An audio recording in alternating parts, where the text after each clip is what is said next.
standings. They have lost 4 of their last 5 games, and it hasn't really been pretty.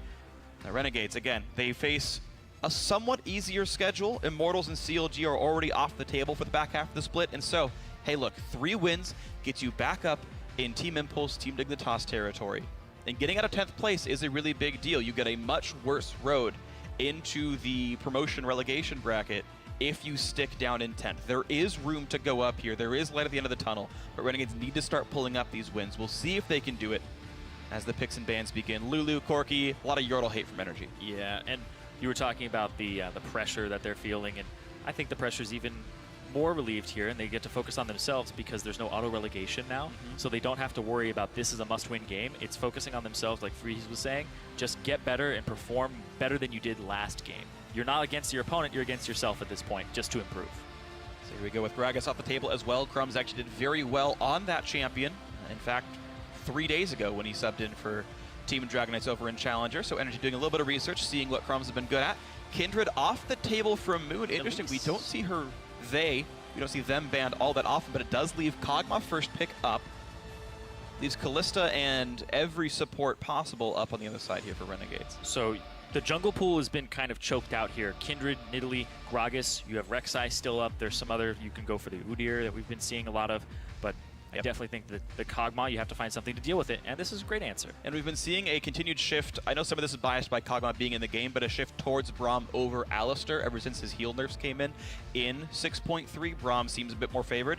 Also, of course, he has that great innate synergy with Kog'Maw. The increased attack speed means the stun's going to land. Also, we can block all the skill shots that would normally try to bring in Kog'Maw. But either way, Braum grabbed right away. Renegades really want that champion, and just securing the Kalista for Freeze, who's very good at that champion. Yeah, and Kalista is a very high mechanics champion, and, you know, Freeze can deliver on that. But taking the Braum away from Kog'Maw makes it so that that's no longer a punishing lane that has kill potential on you. The Janna is still like right underneath Braum in terms of Kog'Maw kill pressure, but you have a lot easier time keeping him alive and making sure that you have the disengage. So we'll see how well the disengage goes. Kog'Maw certainly could do very well in this game. Elise and Janna picked up alongside, so not a team fighting jungler for Moon really, but certainly the disengaging support you expect to see out of Conquest when you're paired with this Kog'Maw here. We'll see how much early game impact Moon can have. It's always fun watching champions like Elise and Lee Sin run around the map. Sure enough, Rek'Sai is picked up for Crumbs. I think no one is really surprised by this one. Alex, though, getting the early pick Victor, wanted to secure that one and leave top lane for last. Exactly. They want to give Seraph that counter pick because Seraph versus Impact probably a little bit in Impact's favor, but Seraph has been Super Saiyan in LCS games. He's been carrying, when he was on Impulse, he was carrying those games. He's the top lane KDA leader. Even the way he lost, he was like 6-3 and 6 on Rise, and he still had a phenomenal game. So giving him counterpick and having a comfortable matchup is going to boost Renegades in this game if they're able to actually have a decent counterpick on hold.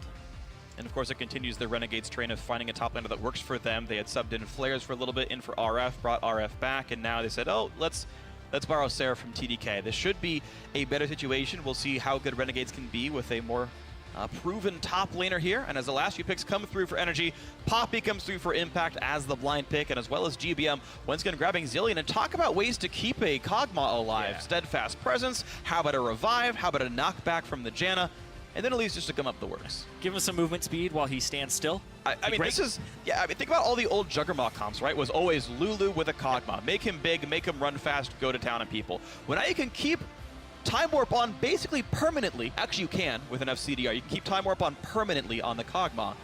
And then Revive him, things go bad. Fiora's the counterpick on the other side against the Poppy, but of course, Poppy is nerfed and Fiora not really heavily right now in 6.3, so it should go Seraph's way, matchup-wise. Yep, and give him the counter pick. There isn't too much that you can really comfortably run into a Poppy and say this is a completely dominant matchup. People were originally playing Poppy top against Fiora to have that counter matchup for themselves, but it's pretty much a skill matchup now that Poppy's been nerfed. You can't do that 6 seconds of CC back to back to back with the nerf to Keeper's Verdict. But NRG, their composition, the Zillion here, and I think that the stock in Zillion, Lulu, and also Karma went up when you have these protect the AD carry compositions. Yeah. So Zillion is the one that's left because Karma's disabled and Lulu's banned out. So like that pickup here, but once again, it's the Zillion Poppy combination. They ran this originally when they debuted the Zillion, and it worked out perfectly. There's a lot of great combos where you throw the bomb on her, speed her up, make it so that when you're tracking a Poppy, you're thinking about where's the wall relative to me and where's she? When she sped up, it completely throws off your internal timer. Right. There is one downside here in that the other time they ran this composition was with a Rek'Sai jungle who was also a move speed-based jungle to get the knockups. So instead of having another engage tool to speed up, you have the Kog'Maw to speed up for disengage. So we'll see how this one works here for NRG. Guys, you're always part of the show. Tweet at eSports. Let us know who is going to win this one. Hashtag NRG win or hashtag REN win for NRG eSports or Renegades here. Late into the season, NRG still have their playoff spot in contention here. They could get passed by a couple of teams. Picking up a win here over Renegades is something they should be able to do. But Renegades can climb out of 10th with a few wins in a row. They can bring on up against NRG. Let's see if they can do it. And this is such a critical week here for NRG. They play Renegades and Impulse, and they have to run a substitute here with Laud. So if they drop these games, these are games that other teams near them in the standings may not drop against Renegades and Impulse, and then they'll get passed over. And that's the worry here for NRG. That's the pressure that's on them in this game. Yeah, and keep in mind, they still have to play Immortals and CLG, who just beat Immortals. Later on this split, there are some assumed losses on the horizon for NRG, so picking up your wins where you can is a big deal here, only sitting at 6-6. 30 seconds. 5th place right now, and of course with Liquid just recently getting a win. They could get past before too long. We'll see how this game pans out. We look at the Kog'Maw walking into Tri-Brush, then recalling. Looks like NRG will send their duo lane topside. And I don't believe any of that will get spotted. No deep wards really from either side. I don't believe anyone's gotten spotted in their lane assignments. So this will be a blind-picked lane swap here. NRG initiating. And we'll see if Conquan can stop Fiora and Rek'Sai from jungling. Similar situation for Haku. Although you almost would rather just take Gromp and start their laning phase in a good spot. And in fact, you're seeing that sort of preparation. If you look down to the bottom right of the screen, Elise and Poppy are taking red buff with a ward and Tri-Brush, which pretty much prevents them from getting invaded on. Like, they'll see Braum now, but Braum will check Krugs first. Yep. And so they will not get stopped. This is a great adaptation. Grab the buff instead on the greedy side. You don't get punished. Yeah. Haku will show up, but you can just smite the red and no one cares. But it's a super fast jungle too, because the Poppy Q with the percent HP damage, and then the percent HP damage, and the W from Elise. Takes the W first, of course. Haku-Ho. Yeah. They do split experience though, so no level 2s here. And Moon's gonna get stunned. Whoa, gets straight to the backside. Has to flash away. Flash, Ren, auto attack would kill. Finally, Flash, then first blood. NRG don't leave in time. Punished by the Renegades invade. And Moon, this guy, he's been having such a rough season, and when coming onto this team, there were a lot of expectations. He's surrounded by GBM and Impact, and he's been the person that everybody's been trying to exploit. Moon's play has been something that has asked a lot of questions, but Conquan as well, he's the other guy. Whoa, knocked up by Crumbs, who would hit level 2 thanks to getting a bunch of XP. The flash the red buff, jump forward, NRG completely flopped the early game. This should be 2-0. Laud cannot save him even with the heal. Wow. What just happened? Renegades start the game off 2-0 in 2 minutes? Yeah. Well, when you screw your lane swap, jungle invade that badly, Renegade's making the right calls. Yeah, they started on that red buff. It was smart, but then what ended up happening is they were punished because it's a Braum. Braum just has such a great invade alongside the Kalista, who has so much mobility early. She's going to be able to out-chase you. And then they decided to brawl there instead of immediately flash away, and that was the big problem. Then Conquan goes in by himself against a red buff Rek'Sai. He came in so late. It was so late, but they're the ones who did the lane swap too. Yeah. You should be sending your support in pretty much immediately when you don't see the enemy support and AD carry in the top lane. Yeah. Well, Renegade's getting the first step to this bot lane turret now. I don't believe the turrets will be traded unequally, even despite the bad early trades. Impact just walked up there and Conquan got back, so this will still be the equal turret trade. Even 2 kills can't stop it from happening in the early game here, Zyrene. Yep. No one's that bad at early game lane swaps. Yep, they're going to be able to pick them up. Mini wave manipulation on point still. And Seraph will need a couple hits from Freeze. He would die to the turret. Yeah. Freeze did not absorb XP or gold. Seraph got the full 345 from a localized turret kill. NRG, though, they're late to the party. They will get this anyway. Yeah. It shouldn't be a problem. And honestly, recalling a couple seconds later shouldn't really hurt much. Conquan actually is going to absorb gold, it looks like. No, he's walking back now. No, he absorbed gold. He got it. He Impact killed it too early. Ooh. Now, that puts... It basically allows Conquan to buy 2 extra potions. He got Ruby Crystal and a pink ward. And then, yeah, there's 2 potions at the end of it. Yeah, the big worry, though, is that now he's even in gold with Hakuho, because he has the assist, but then in the top lane, Seraph's already up 300+ gold. Which only matters once they finally go and recall and buy items. So the initial part of this lane swap doesn't mean much. I want to see, though, if these guys push in time, because now Impact has to run. He already pushed the wave in. Freeze and Haku can do plenty of damage. Impact, nice dodge! And he still has flash, so I don't expect him to go down here. Haku's Q still going to be down for a while. Nothing going to happen. Able to walk away. Yep, necessary dodge, bot lane being frozen, and now it looks like they're just going to pressure down the top side on Renegades.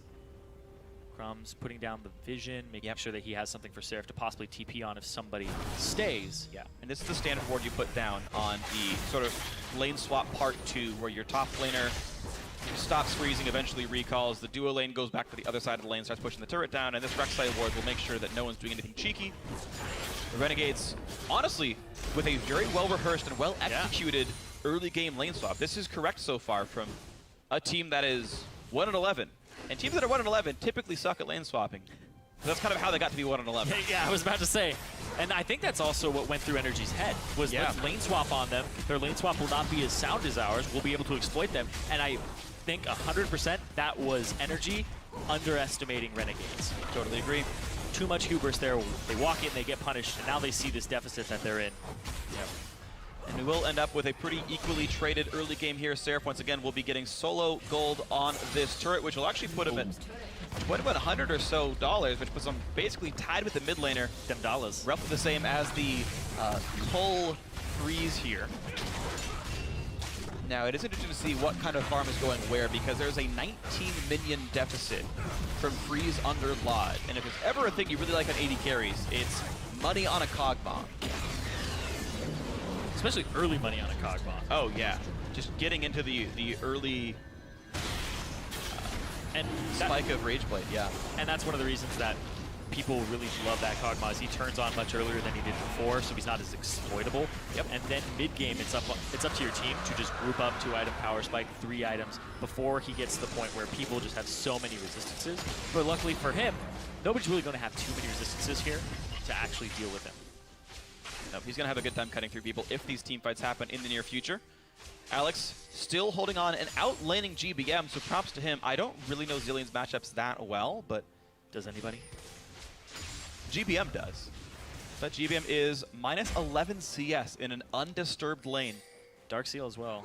Yeah, Dark Seal into first item tier looks like the build, which is interesting because I thought we were seeing Rod of Ages more so than tier on Zillion. I know we weren't seeing both, but I forgot what the normal build was. Yeah, this seems like a diversion. I believe it's Rod of Ages. You don't usually go for tier. Tier was the old support Zillion solo Q build. And sometimes you got both just because he's so mana hungry. Now he's good. Not the case here. Freeze did in fact go full second on the lane swap here, so we'll have plenty of money coming in the near future, and Kallista's Ruin King Hurricane won't be too far away. This is actually pulling GBM towards the top side. So Alex just clears mid, pushes it up, Crumbs and Moon going back and forth in the jungle, and there's actually sufficient pressure here from Crumbs. Yeah, and it's gotten Seraph a whole ton of money right now. 42 CS on this Fiora. He's certainly taken some from Freeze. That's why Freeze's minion kills are so much lower than Lod's. But Renegades made the specific choice to get Seraph ahead so that he could bully Impact. That's happened so far. Yeah, and we're seeing now pressure on this bot lane with 4 members. And even Alex is roaming down, so this bot lane tier 2 is under fire. Impact stuck under his own turret, will burn the TP. Moon to the backside, stuns up Freeze. Here comes the re-engage, ulti pop by Fiora, and here's the battle, and Freeze gets popped by the double bomb from GBM. The revives on the other team, no chance to get away there. A 1-for-0, great fight by NRG. Yeah, and Alex was still clearing minion waves, and he wasn't there in that fight. So NRG's superior numbers, and you can see everybody got an assist, and then that kill, and they both used teleport. GBM as well. Double teleport, they got there, they took the fight, and props to NRG for being behind 2,000 gold and saying, no, don't you dare, we're going to take this fight after all. Successful stuff here. Looks like he's going to go for both as well, the tier and the Rod of Ages.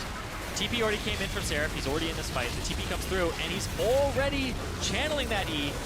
Buffered it, Impact slams Freeze against the wall. And at that point, he just gets blown up, and he can't really counter anyway. Really slick. Flash wall stun by Impact, right off the teleport from that ward in the brush. Beautiful stuff there to get them back into a decent spot. And look at that, the vote, 42 to 58%. 6-6 to 1-11. And Renegades still able to pull in the fan following. Maybe Freeze and crew can really do this. Well, today might be the day of upsets, considering the fact that well, CLG took down Immortals. Maybe we see this one as well. Maybe a longer shot coming into the day, but certainly looking okay for Renegades. The Renegades, when they made it into the LCS, there were some swaps, and they ended up not doing too well. Of course, sitting at that only one win. But working with Weldon the last 2 weeks, playing against number 1 and 2, they did well. They did rather well against Immortals.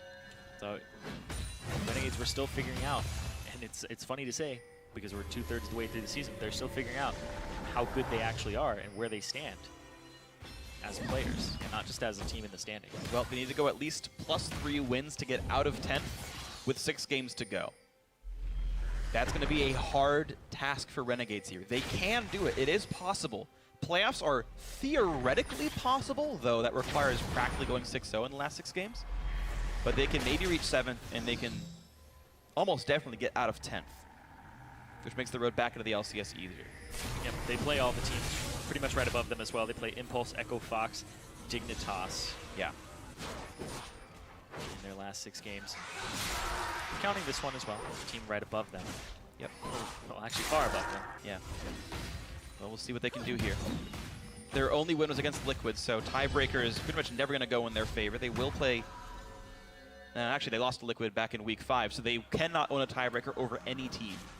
But maybe a 1-to-1 head-to-head could actually matter for them. But we're getting ahead of ourselves. That's going to be in 3 to 4 weeks. Top lane, Seraph, a little bit of pressure, but Impact is caught up in CS, and he got that kill. So now Bombi Cinder helps him push. Looking for possibly going after GBM in the mid lane. They're pinging it out, though. See what they can do. Yeah, GBM forced to walk back in the mid lane here as we keep track on what the action is. And it's Renegades looking for a tower dive on this. Moon will send a Volto Spiderling, say, hey, there's champions here, but no, didn't actually spot them. They walked into the brush in time. Props to Renegades, but not too much damage dealt to Moon. He's alive. He knows that there is an invade coming, that GBM is getting flanked. He's just going to wave clear, double bomb the cannon, knocks down casters immediately. And he's actually going Rod of Ages plus tier, it looks like. Yep. So a very slow build from GBM. Not his typical. Scaling, but it has a lot of payoff later on. Definitely does. It becomes very hard to kill as a Zillion. Impact does stop the recall. Right out of range. Grats. Lands the Q. I think Bombi Center did it before the Q did.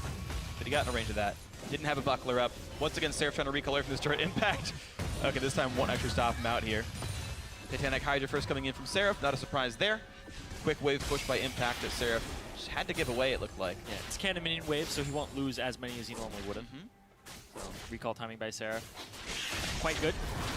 Looks like the early Sunfire going to be Impact's item of choice, but does not have enough money for the combine just yet. 1-0 on this Poppy. Did get that kill off of his great flash stun in his teleport play earlier. There's the Sunfire cape. That's done 12 minutes in.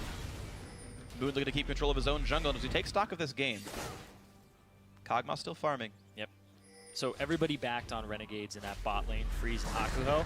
So they were purchasing right before the Dragon came up. Dragon live now, red buff going over to Wad, and he has that Rage Blade. So we might see a conflict here, and I want to see what NRG does here, because they have this Fiora split push. They might get a TP at the least. Yeah, could totally be a possibility here. We're seeing Fiora slowly pushing, but no outer turrets up. This takes a long time. NRG there in full force with all of their players here. Dragon being attempted. Kog'Maw, of course, kills it fast, but he has to manage that cooldown on his W pretty properly. Impact goes to zone people away, and that will be a Dragon secure. That's number 2 right there. Renegades just walking away. They don't want to take the fight. They just get some farm on Seraph as cost for energy taking the Dragon. Yeah, Hakuho used his jump there right as the Steadfast Presence was wearing off. Yeah. So it still interrupted his leap, and he had to blow his flash. So support flash down. Hakuho, he's a little bit of a big part of their engage here. If Freeze throws him in, it means that he's going to need that Summoner Spell to get out, or if he's just going hard. Yep. And there's really no counterplay available to Renegades. Right before the Dragon went down, GBM walked in and double bombed mid. Yeah. So there was no like 5-man mid play for Renegades available. Crumbs having to flash to walk away from a Void whose Kog'Maw still lands the smite. I believe he got it. You believe who got it? Crumbs. Yes. Yeah, there was a green aura around La, but that was his W, I believe, so. Yeah. Sometimes it's kind of hard to see in the thick of combat, but he does have a green oozing aura around him when his W is activated. Yep. One wave missed by GBM. Alex pushes it in. It's got to be a blue buff coming over. And he gets it. GBM can feel nice about having a whole crap ton of mana regen. Takes up about 20 per second. It's quite a lot of mana. Freeze, nice deep ward down there to help make sure teleport plays are available from Seraph if there is a contest. Really underrated ward spot, I really believe, is just that brush in front of the tier 2 turrets. Yeah. Is actually a really big deal. There's a lot of TP plays that can be made based on that vision. And they have numbers advantage here on Renegade's side, so they'll be able to take this turret no problem. Seraph's down here, whereas Impact is just farming up in the top lane, and that's actually going to be TP. Okay, so a 5-minute cooldown by Seraph, but it allows bot lane tier 2 to go down, and hey, Renegades earning a +1 turret lead off of map rotations. That is definitely solid. That's definitely a good thing to have here. Gotta feel good for those guys for that play. But NRG still holding a fairly tight game, 2,300 to 25.5. It is definitely a lead for Renegades, but it's 2 dragons to 0, which does, of course, also matter. I'm just a little confused by the TP. I think he had enough time. Poppy's not the best tower taker until she has Iceborne Gauntlet.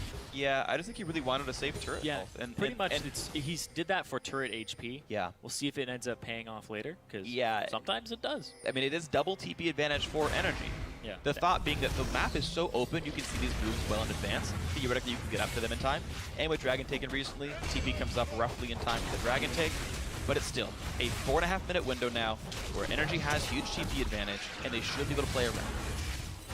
What do you expect? And of course, both of the Korean players that have that double TP. And Energy have actually seen most of their success when Impact is playing a champion like Poppy.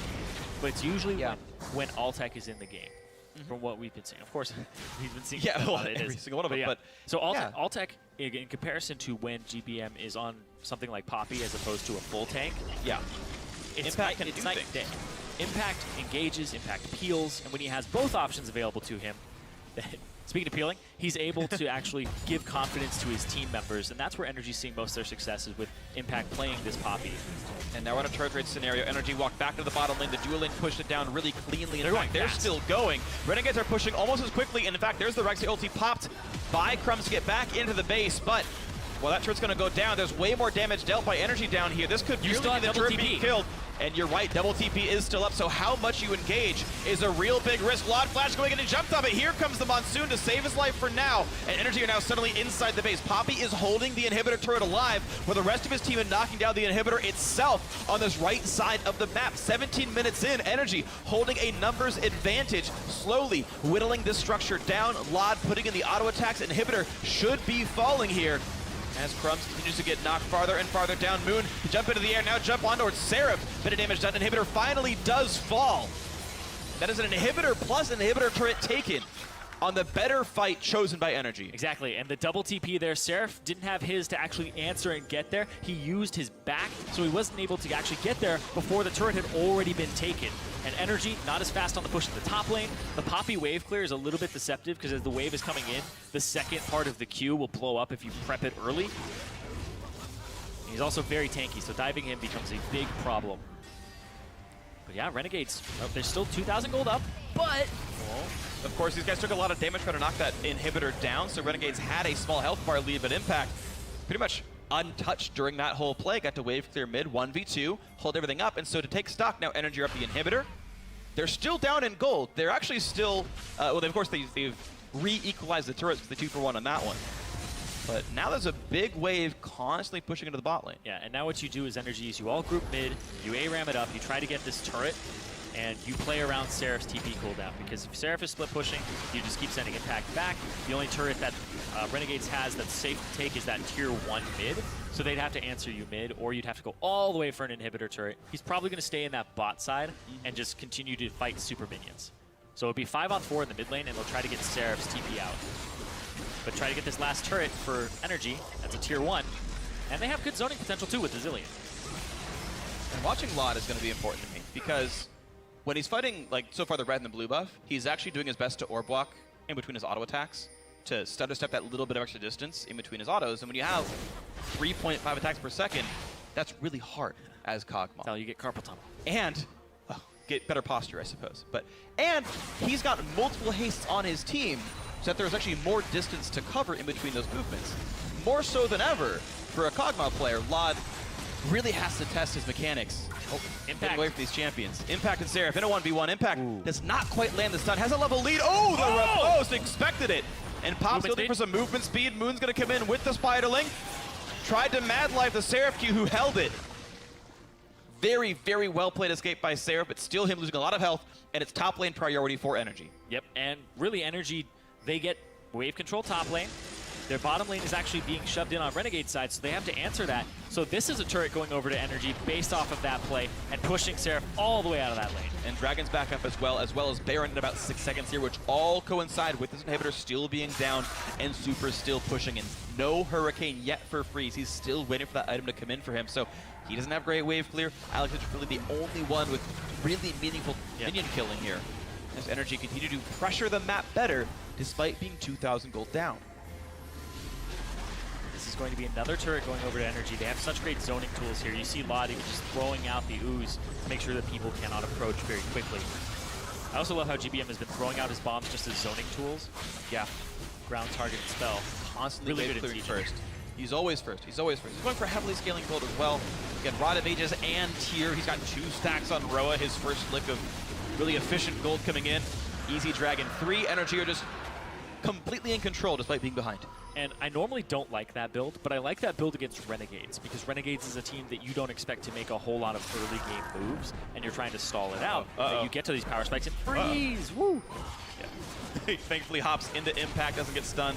No plays be made there. Easy red buff, 1 more hit. Friend whenever he wants it. All right, red buff secured. Level 11 on this Callista. I don't think I've even seen him use the ulti yet this game. Yeah, they haven't really been forcing any fights. Yeah. It's just a problem when you're the team that's ahead. Yeah, it's a champion that was being taken away from Freeze in the first week of the LCS for Renegades because he just kept throwing in Remy. That's how they got their win. He went 11-2-7 on this champion, and then it was banned against him multiple times following that. Yeah. Now he's back on that, but we aren't seeing him actually pull the trigger on throwing Hakuho in.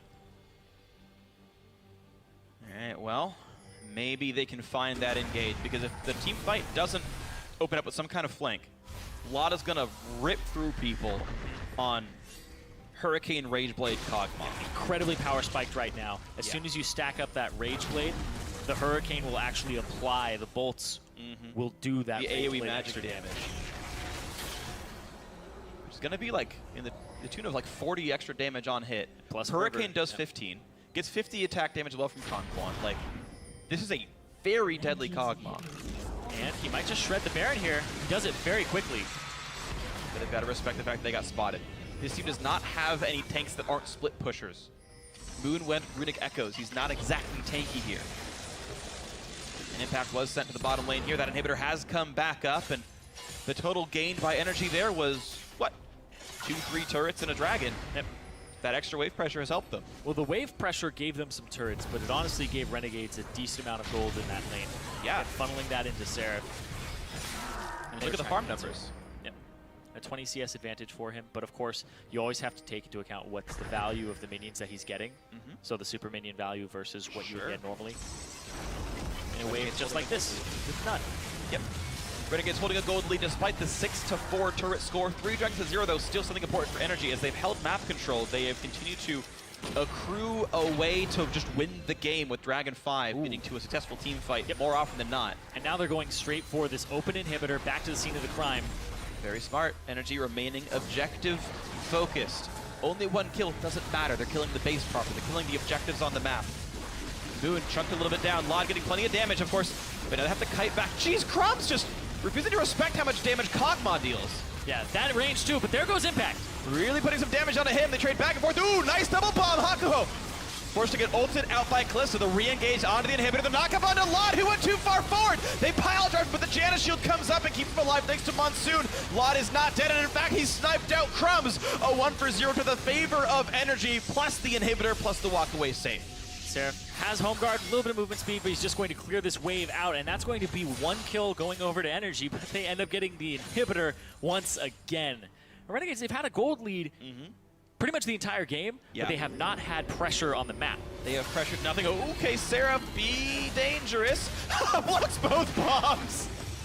They just disappear. GPM probably should have not cast the second one, but that was kind of funny. Yeah, No he was stun too off fast to react to his own movements. Seraph Literally just nullified 3 spells. Hectic fight here. Crumbs is already chunked out. And that's when Impact decides to hit Hakuho against the wall. Seraph ulti comes out, but he can't chase because Steadfast Presence. Double bomb. QSS comes through just to pull out Hakuho, keep him alive. Throws himself back in, even though they have Crumbs and Seraph in the fountain. Yeah, but look at Impact. Crumbs is walking away now. Like, he can't really contribute anything. And Hakuho went back in. It's quite a questionable move there, but they only lose one member. I mean, Kog'Maw was out of position. Yeah. Like, Lod got caught. The problem was the 2 big tanks of Renegades lost all their health leading up to the fight by not respecting the poke damage. Exactly. Lo and behold, you lose. Having no front line, then you collapse. Kog'Maw is allowed to be out of position. And even just on top of all of that, if the Kog'Maw's out of position, the Zilean's got his back. Yeah. It's very difficult composition to deal with that NRG have drafted. Lots of disengage, lots of ways to keep the Kog'Maw safe. And then even if you catch him, or you catch the Zilean, you still have to wait the revive time.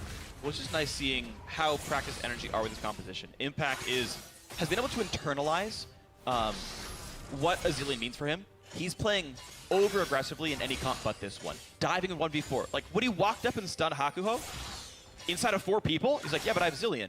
Yep. I'm gonna set up a double bomb. If they chase me, they just get stunned and die. Didn't you have to get ulted? Because now Renegades realize, oh, right, if we go for him, he just gets revived, and that's useless, and it's just... It feels like Renegades just don't know when to go in and what to go in for. And NRG are pushing their limits pretty well, honestly. Yeah, there were a lot of opportunities in the past that Renegades could have capitalized on. Alex has been a little hesitant to leave his mid lane. He's got a 50 CS advantage, but he's just been a wave clear bot. He's been throwing out his E over and over again, and now Impact. Attempted play onto Impact. Here's Rek'Sai. There's a knockup by Poppy. Seraph's looking for the fight to have, and Hako gonna take some damage. Gets ulted back in. Seraph is dealing with minions in the bot lane, so yes, NRG are outnumbering. Lod machine guns down. The red buff says thank you. I would love to apply true damage to 3 different people. And now they're gonna go straight for this Baron. Pink ward control in the area, blue trinket down, and now they see it being started. Lod has to kite away from the Baron knockup, does so, saves some damage that way. Crumbs and Hakuho and Freeze all looking for a play to make. There was no flash on this Rek'Sai, which means Steadfast Presence just stops the tunnel in. Yeah, if Poppy can stop this, possibly ulti him out, but they just want to fight. Looking for the play. Hakuho stunned up, taken down. Moon gets the execute, and now Crumbs running away from Lod, whose W is going to time out here. So now a window of weakness as Moon keeps getting damage and nearly goes down and does get revived. Okay. He does go down, but he gets back up. Gets the spider back up the water spout. And now they're going to go right back in for Baron. The support of Renegades now dead. Hakuho never even got to cast a spell. No flash, no exhaust, no ultimate. Just didn't do anything. Yeah, too far forward. Callista ulti not available. And now that might be Baron here for NRG. Trying to play again. TP in from Impact is going to flank Freeze, who took the wrong way around. Slowed up, stunned up, killed out easily. Lod with another one. And that's what NRG keep doing. They have that incredible movement speed from the Zilean. Just speed up 1 member. You can speed up 2 members if you want by using Rewind. Easy. And another attempt here. Now Freeze is dead. Hakuho can run back across the map, but no, Seraph has to hold bot. Crumbs. I can't see him possibly making this work now. Alex has just lost a flash. NRG goes right back to Baron. Says, that's cute, you tried. You're still not going to stop us, Moon. Low on health, will get the smite, I assume. Alex pretty far away, will not do what GBM did so many weeks ago. No Victor steal here. Impact, yeah, he's tanky. You're not going to kill him. Walks away, properly secured Baron. They got 2 kills and a flash by baiting it properly. Still got the Baron. Yep, and that's going to be a gold being evened out here. But of course, gold leads in this game definitely are going to lie to you. The pressure advantage has been NRG's the entire time. They have that Kog'Maw and the team comp. Well, Zilean basically will give you a large boost in gold for a short period of time. Yeah. So interesting stuff here. Renegades kept trying to 4v5 the Baron, 3v5 the Baron. This Dragon was up the entire time, by the way. When all of NRG are stuck inside the Baron pit, Renegades could have just said, you know what, you're right. You got the Baron. Instead, they tried to stop it, lost a kill. Tried to stop it, lost a kill. Tried to stop it, lost a flash. Well, they still lost Dragon. Yeah, they tried to stop it 1 at a time, and Seraph wasn't there. They caught out Hakuho. Seraph, I believe he had TP for the initial one, and then didn't use it until too late. Then that's when Hakuho got caught. And now this Baron's just going to allow them to siege, and Alex is, he's the wave clear. But they still have a lot on their plate here. Might have to open him. Already going in for the play. Knock up on the Freeze. They can't quite stun him against the wall, but they've blown up Alex Hitch already. Hakuho pulled out by Fate's call, but will it really matter here? Impact tanking the front line. Moon also just zoning him away as fast as he possibly can. Middle inhibitor going to be going down. well-played game so far by NRG, going back to the scene of the crime, knocking down that inhibitor again and again to make sure they had the map control to play for the objectives. They needed to do so. Now the dive into the back line. Hakuho goes down. Impact can't die possibly at all. The tank's just getting shredded. Lod continues to kill basically everybody, and NRG picking up right where they left off, taking his opponents down as usual. Sub 30-minute win, as you would have expected from NRG over Renegades, taking care of business with properly played League of Legends. NRG get a much-needed win there. Yeah. To start off week 7. They play Renegades and Impulse. Possibly going 2-0 this week will help them stay in playoff position. And Lod the most damage on the team. Yep. To be fair, that is Kog'Maw. Kog'Maw typically does that. And around that point in the game, too. Sure. So they played around him incredibly well. I loved the composition again. We saw Zilly and Poppy be a gigantic threat in the hands of NRG previously, and then you saw on the other side, the Renegades, they didn't do too much damage this game. Freeze was locked down, he was targeted. Seraph was basically having to split push the entire time, and when they gave up that trade, tier 2 for tier 2, but then so much more went over to NRG. They ended up getting the inhibitor turret. They ended up getting the inhibitor, and that's where the pressure came in for the rest of the game that put Seraph in a lane and made him useless. He was occupied the entire time. Yep. Well, when you have to sit there fighting supers the entire time, they don't have vitals. They're robots. They don't have feelings the same way, and no easy split push here for the Fiora. And Freeze, I mean, can't help but feel frustrated. They started that game pretty much the best you possibly could have. Yep. A failed invade in favor of Renegades on both sides of the map. They were up in gold for 95% of this game, and very bad choices multiple times. The mid-game trade for the inhibitor, the late-game fights for the Baron. Renegades just completely let this game slip away. Yeah, they were proactive at the start. They went into the jungle. They were able to counter, and they got 2 kills. And then they just sat on their hands with that lead. They didn't push it. They didn't use the engage, the Lista ulti, throwing them in. They were run around the map by the composition that Renegades, by that NRG had. Yep. Meanwhile, NRG just playing a very objective-focused game. There were only 2 assists missing total. The scoreline of 7-2 and 26. The most possible was 7-2 and 28. So Lod and Conquan missed out on 1 kill. That was it. Everyone else, 100% good participation. They just played for the turrets. They played for Dragon. They played for the inhibs. Just a structured game by NRG. Props to them. Good win by these guys. We'll see if they can do it again tomorrow. But for now, I'm going to check in with Dom, who's standing by with